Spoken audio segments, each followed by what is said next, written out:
Hey. I guess it's another car conversation, but we're going to call it Wisdom Wednesday. I think that's what I'm going to call it, Wisdom Wednesday. I am Viva B, a licensed therapist and also a fashion designer seamstress. And I was just thinking all day this morning. I was like, you know what? Let me share it with the people. And if it helps and blesses one person, that's all it's meant to do. So, and I hope and pray it does. But I was sitting and wondering, how many of us own up and try other people's stuff on that's not even ours? Sometimes when you're dealing with trying to get over trauma, and sometimes the reason it's hard to let it go is we keep on wearing the stuff that doesn't belong to us. What do I mean by that? So as a seamstress and a designer, if you ever notice, if you've ever gone to one, or a tailor or somebody that does any type of sewing, if you go to them and you want something to fit you 100%, you want it custom designed, you wouldn't go and put on somebody else's stuff, right? Because you want it where it's going to fit your measurements. It's going to fit the measurements of your neck, your chest, your arms, your legs, your hips, your waist, all of those things. There's a particular length, depending on what it is, you want a particular length. And because we're all different, some are tall, some are short, some are, no matter what your height is, everything is not for everyone, and everything is not going to fit everyone. So I'm looking at it from a designer seamstress perspective.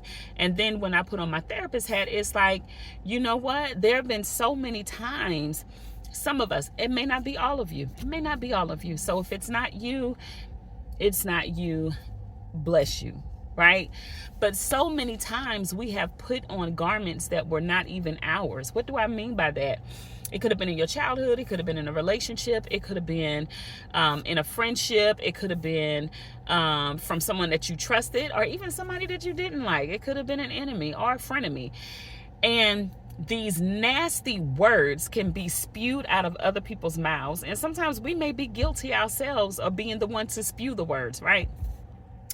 But these words can be spewed, and it plants these seeds if you let them. So I don't know, we'll use an excuse. I'll use an example. Like if someone says, oh, you're ugly, right? Then all of a sudden, if that seed is planted deep enough, and if you've not heard, or if you've not believed in your own mind and your own perception that you're not, then all of a sudden that ugliness, you start feeling ugly. You start saying to yourself, well, maybe I am ugly. Now you've worn somebody else's garment.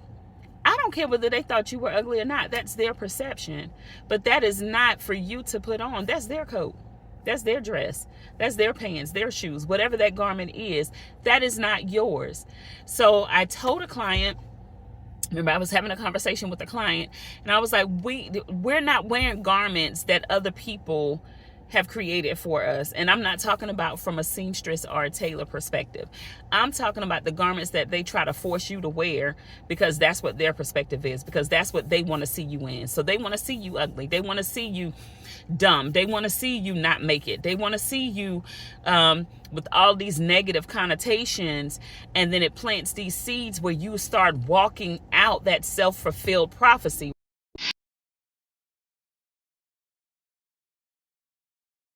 That is not something that you want to do. So with that being said, stop wearing other people's garments. The garment is not for you. It's not yours to wear. Give it back to them. Let them have it. It belongs to them. They decided to create that for you, and it doesn't fit you. Give it back. It's not your coat. It's not your dress. It's not your pants. It's not your shoes. It's not yours. Wear your own. Wear the thing that was designed specifically for you. What do I mean by that? Okay, so if I have someone that is a size 18 and I have someone that's a size 2, my size 2 client cannot wear that size 18 garment. And my size 18 client cannot wear that size 2 garment. Not at that time. It was made specifically for them. So start digging in the word of the Lord and create your tribe around you that is pouring into you and is reciprocal. You're pouring into them as well. Now, I don't mean for somebody to lie to you about something, right? I'm talking about just those negative things that keep you stuck and stagnated, not the things that you can grow from or change, right? Because if we have a tribe and a good group of people around us, they should be able to tell us the truth about our character, about our actions, but not demean us and not belittle us to keep us stuck somewhere. Does that make sense? I hope it does. So welcome, welcome, welcome. I hope that this was something that helped someone. This is your Wednesday wisdom tip. I am Viva B. As you can see, I am just literally leaving out of the gym. Y'all, whew, that was a midday workout.